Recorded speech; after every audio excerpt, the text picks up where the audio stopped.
پہلا سوال یہ ہے آج کے سوالات میں سے، کیا مسافر روزہ رکھ سکتے یا نہیں؟ اگر کوئی آدمی سفر پر جا رہا ہو تو آیا اس کے لیے روزہ رکھنا جائز ہے یا نہیں؟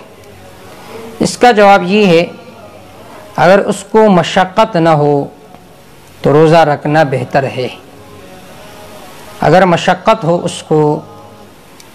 تو اس کے لیے پھر رخصت ہے کہ وہ روزہ نہ رکھے،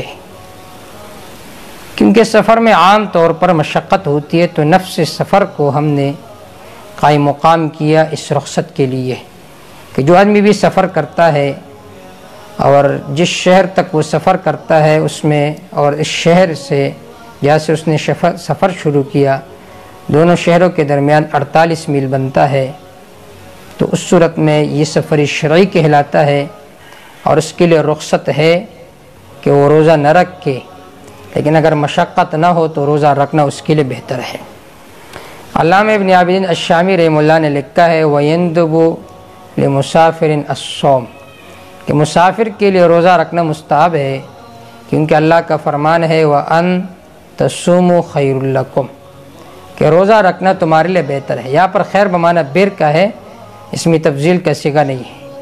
بشرطے کہ علم یضرہ، اس کو ضرر نہ پہنچتے اس وجہ سے۔ فَإِن شَقَّ عَلَيْهِ أَوْ عَلَى رَفِيقِهِ فَالْفِطْرُ أَفْضَلُ، اگر اس پر زیادہ مشقت آتی ہے یا اس کے جو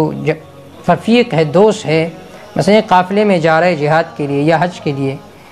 اب اس کے روزے کی وجہ سے پوری جماعت کو تکلیف ہوتی ہے، تو پھر اس صورت میں اس کے لیے روزہ توڑنا افضل ہے۔ علامہ شامی نے اس کو ذکر کیا ہے کتاب الصوم جلد 2 صفحہ نمبر 408، طب سعید کراچی، واللہ تعالی اعلم بالصواب۔